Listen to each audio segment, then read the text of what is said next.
A pimp is happy when his whores giggle. He knows they are still asleep. All whores have one thing in common, just like the chumps humping for the white boss. It thrills them when the pimps makes mistakes. They watch and wait for his downfall. A pimp is the loneliest bastard on earth. He's got to know his whores. He can't let them know him. He's got to be God all the way.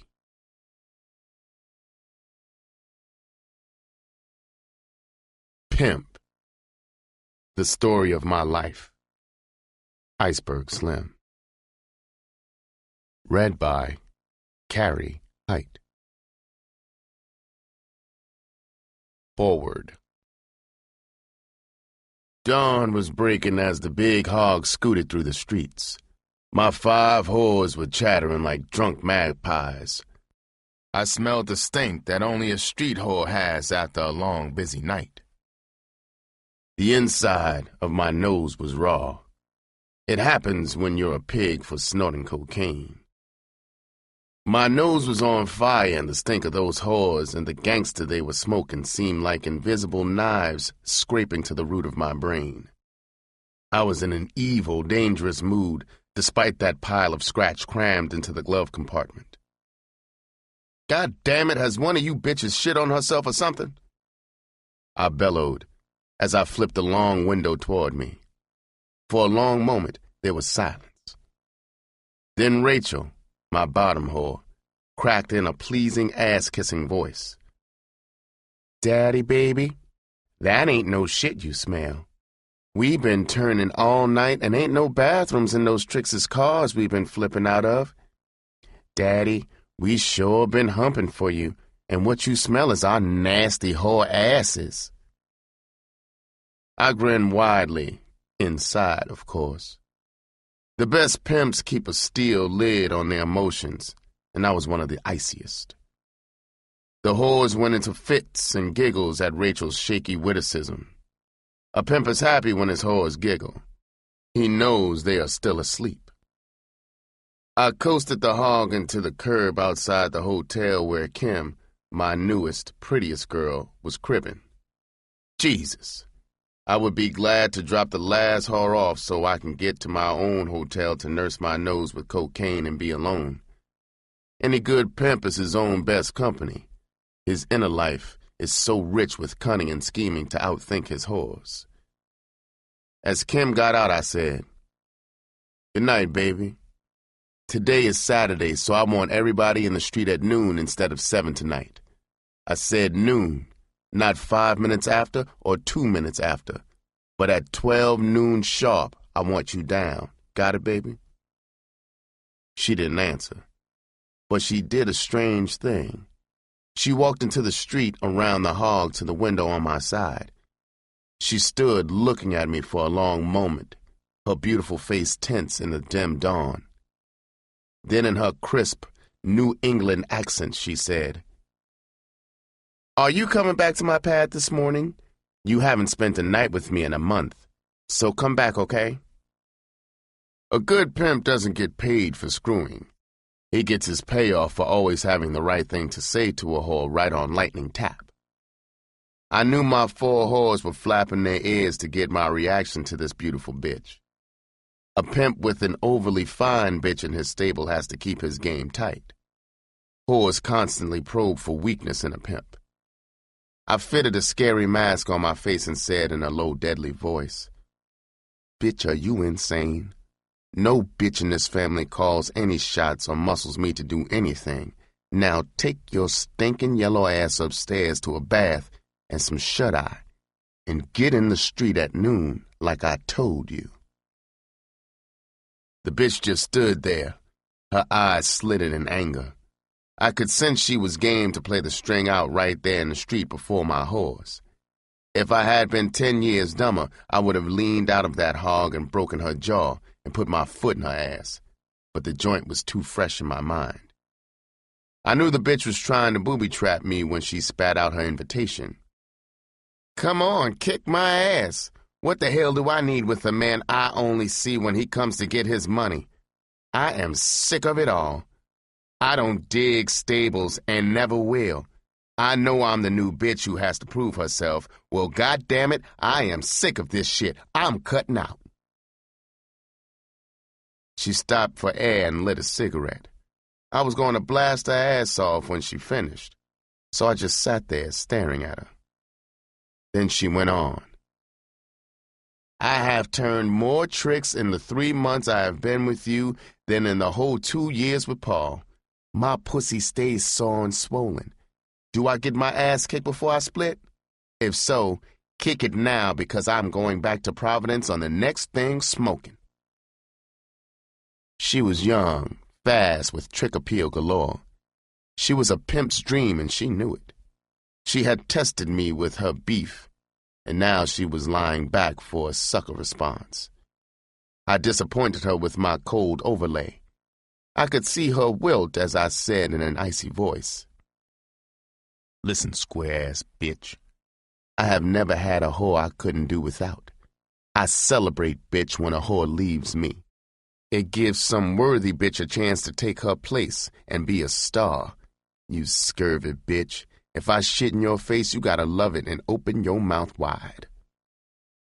The rollers cruised by in a squad car, so I flashed a sucker smile on my face and cooled it until they passed. Kim was rooted there, wincing under the blizzard. I went on ruthlessly. "Bitch, you are nothing but a funky zero. Before me, you had one chilly chump with no rep. Nobody except his mother ever heard of the bastard. Yes, bitch, I'll be back this morning to put your phony ass on the train." I rocketed away from the curb. In the rearview mirror, I saw Kim walking slowly into the hotel. Her shoulders slumped. In the hog, until I dropped the last whore off, you could have heard a mosquito crapping on the moon. I had tested out for them. Solid ice. I went back for Kim. She was packed and silent. On the way to the station, I rifled the pages in that pimp's book in my head for an angle to hold her without kissing her ass. I couldn't find a line in it for an out like that. As it turned out, the bitch was testing and bluffing right down the line. We had pulled into the station parking lot when the bitch fell to pieces. Her eyes were misty when she yelped, "Daddy, are you really going to let me split? Daddy, I love you." I started the Pratt action to cinch her when I said, "Bitch, I don't want a whore with rabbit in her. I want a bitch who wants me for life. You have got to go after that bullshit earlier this morning. You are not that bitch." That Pratt butchered her, and she collapsed into my lap crying and begging to stay. I had a theory about splitting whores. I think they seldom split without a bankroll. So I cracked on her. "Give me that scratch you held out, and maybe I'll give you another chance." Sure enough, she reached into her bosom and drew out close to 5 bills and handed it to me. No pimp with a brain in his head cuts loose a young, beautiful whore with lots of mileage left in her. I let her come back. When at long last I was driving toward my hotel, I remembered what Baby Jones, the master pimp who turned me out, had said about whores like Kim. "Slim," he had said, "a pretty nigga bitch and a white whore just alike. They both will get in a stable to wreck it and leave the pimp on his ass with no whore. You gotta make 'em hump hard and fast to stick 'em for the long scratch quick. Slim, pimpin' ain't no game of love, so prat 'em and keep your swipe out of 'em. Any sucker who believe a whore loves him shouldn't have fell out of his mammy's ass." My mind went back to Pepper, then back even further, and I remember what he had said about the Georgia. "Slim, a pimp is really a whore who has reversed the game on whores.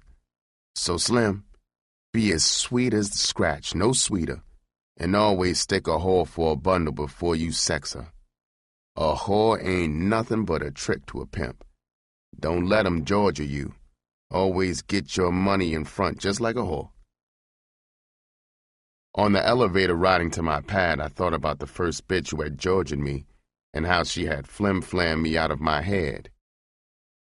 She would be old and gray now, but if I could find her, I would sure get the bitch's unpaid account off my conscience. Preface.